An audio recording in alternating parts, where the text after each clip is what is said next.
Me oleme tulnud nüüd nii-öelda Nami aeda, ehk siis minu köögivilaaeda või tarbeaeda, kus on mu peenrad, seal on kasvuhoone, siis on mul siin püsikupeenar, maasikapeenar, 4 köögiviljapeenart, paarikad, mündid ja kanad.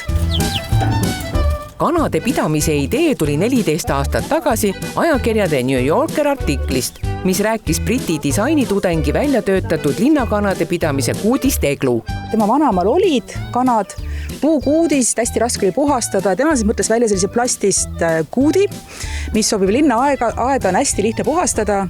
Ja siis me mehega mõtlesime, et see tundub niivõrd äge idee, et sobib aeda. Aastal 2010 saabusidki Inglismaalt kanakuut ja esimesed Eestist ostetud kanapojad. Peamine kriteerium kanade valikul oli, et munad oleksid ilusad. Et meil on olnud peamiselt sinise munamunajaid, ehk siis Araucana tõugukanu. Praegult on meil 2 cream lake paari, kes on munevad sinised mune. Siis on meil olnud tumepruuni munevaid kanu, maranseid. Praegult meil 2 väikest uut maransetibu ja siis on igasugused teisi ilusaid kanu. Peale 2 cream lake paari elab siin praegu ka 1 Fevrol kana, kes muneb beeže mune.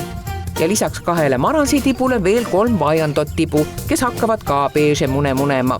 Mina sain sülle Wyandotti, pillel on maransitibu. Kas see kulgualune jääbki valgeks? Ja tal on karvased järjed, vaata. Jaa. See on niisugune aktiivne. Mul on selline mõnuleja. Käre prantsuse tüdruk. Temperamenti on. Kuidas noored ja vanad kokku sobivad? Kui oleks, et nad oleks ise nad välja haudunud, siis ilmselt sobiksid kohe alguses paremini. Aga meil siin heanaaberlike suhete tõttu me kukke meil ei ole, et me ostsime 3-nädalased tibud, saime ühe kasvataja käest ja siis peab need harjutama, et natukene peab siin suurtel kanades ilma peal hoidma. 1 kanadest on natukene kuri, et peab jagama, aga paistavad, meile tundub küll, et saab päris hästi hakkama seal. Kukest on küll naabrite kõrvade säästmiseks loovutud, aga kana ju kaagutab pärast munemist. Kana kaagutab korraks, naabrid kaevanud ei ole. Toitmine on natuke ka nagu vanaemade aegadel. Eelmisest päevast järele jäänud pannkooke ja muid sobivaid köögijääke võib anda. Samuti ei juurita võililli kohe päris välja, sest ka need ja muud rohimissaadused sobivad.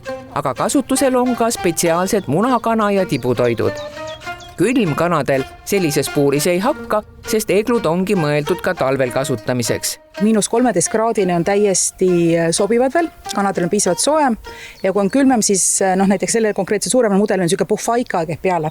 Selline spetsiaalne militaarkangas, mis hoiab sooja. Et kana ei kannata tuult ja niiskust, aga iseenesest külmas natuke olla ta võib olla küll. Ja me siis talvit oleme tõstnud kanakuudi siis koos kanadega kasvuhoonesse. Hooldus pole ka keeruline.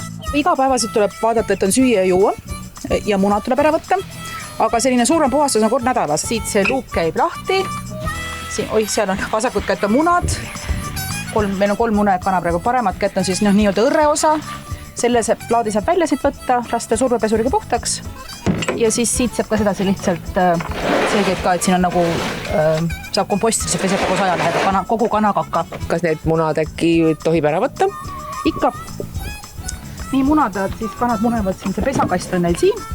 Siin on meil 1 puidust muna, et nad teaksid, kuhu munema peab.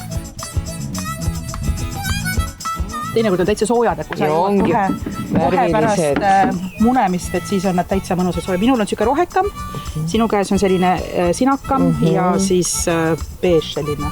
Rahalist kasu linnakanade pidamine ei anna. Poest osta tuleb odavam. Need on siin ikkagi lemmikloomadena, kes munevad. Siin neil on nimed, väikestel veel ei ole kõikidel, spetsiaalne toit ja see puur ja kõik. Samas see teab, nagu sa teed nädalavahetusel pannkooke ja tead täpselt, kui need on värvilised munad ka, et selle on munenud sul näiteks siin Lotte või Toti, et see on ikka hoopis teistsugune tunne. Maitseb teistmoodi. Täitsa tore on.